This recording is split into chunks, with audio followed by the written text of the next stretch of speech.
ఉన్నవాళ్ళు పోతే కొత్త వాళ్ళు రావాలి కదా బ్రదర్.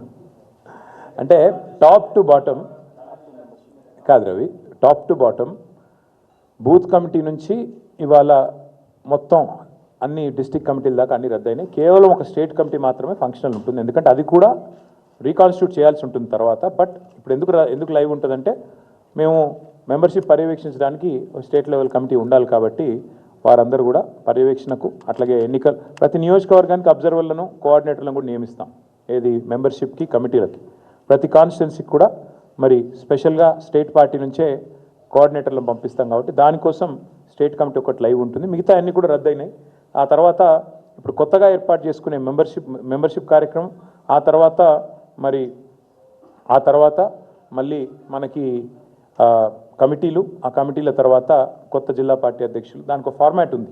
ప్రిసైడింగ్ ఆఫీసర్ నియామకం చేయాలి, ఎవరైనా పోటీ పడదలుచుకుంటే పోటీ పడవచ్చు, ఆ రకంగా ముందుకు పోవాలి. కాబట్టి ఆ ప్రక్రియ మొత్తం సాఫీగా కొనసాగడానికి స్టేట్ పార్టీ ఆధ్వర్యంలో ఇక్కడ పెద్దలు రావుల చంద్రశేఖర్ రెడ్డి గారు ఉన్నారు, పర్యాద కృష్ణమూర్తి గారు, ఎల్రమణ గారు, ఇంకా చాలామంది పెద్దలు ఉన్నారు.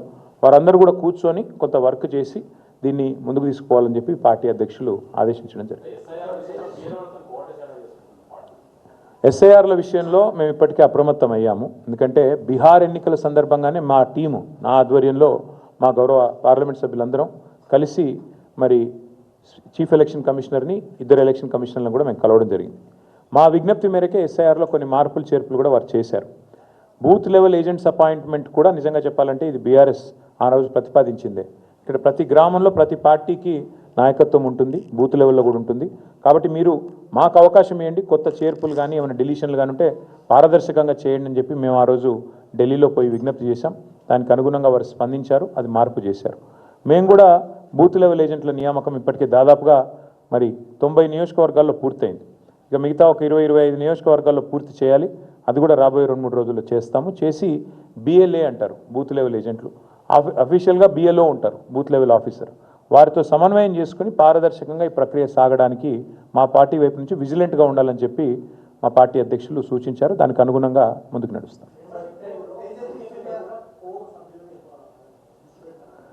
రాశి కంటే వాసి ముఖ్యమని నేను అన్నాను. అంటే ఏదో పేరుకి 1,00,000 దాటింది, 2 లక్షలు దాటింది అన్నట్టు కాకుండా చాలా క్వాలిటేటివ్గా పని చేయండి అని చెప్పి మా అధ్యక్షుల వారు సూచించారు. దానికి అనుగుణంగా మా ఆలోచన ఏమి అంటే తప్పకుండా ఎక్కువ ఇప్పుడు నాకు రమణ గారికి పోటీ పెట్టుకొని ఆయన 1,00,000 అంటే నేను 1,10,000 అట్లా కాకుండా నిజంగా నికార్సుగా ఎంతైతే మెంబర్షిప్ జరుగుతుందో ఆ పద్ధతుల్లో చేయాలి. ఆ ఎంపిక చేసిన మెంబర్స్ ఎవరైతే ఉంటారో వాళ్ళనే మళ్ళీ కమిటీలో నియమించి క్రియాశీల సభ్యులకి కమిటీలో ఉండే అవకాశం ఉంటుంది. సో ఆ క్రియాశీల సభ్యులు కమిటీలో ఏర్పాటు చేసుకుంటూ టాప్ టు బాటమ్ అంటే బూత్ లెవెల్ నుంచి స్టేట్ కమిటీ దాకా మళ్ళీ పునర్నిర్మాణం జరగాలి. ఆ డేట్స్ ఏంటి అనేది నేను మీకు తొందరలోనే చెప్తాను. ఎందుకంటే మళ్ళీ కేసీఆర్ గారు ఈ ప్రిపరేటరీ వర్క్ అంతా మేము చేయాలి, పేపర్ వర్క్, దానికి సంబంధించిన ప్రిసైడింగ్ ఆఫీసర్ల నియామకము, ఎన్నికల ప్రక్రియ, ఏ విండో ఉండాలి, బుక్స్ ప్రింటింగ్, ఇవన్నీ ఉంటాయి. కాబట్టి దానికి కొంత సమయం కావాలి మాకు. అది అయిపోగానే వెంటనే కేసీఆర్ గారి ఆధ్వర్యంలో మరో సమావేశం జరుగుతుంది. బట్ ముఖ్యమైన నిర్ణయం ఈరోజు కమిటీలన్నీ రద్దయినాయి కాబట్టి కొత్త కమిటీల ఏర్పాటుకు ఇది మొదటి అడుగు ముందు పడ్డట్టే లెక్క.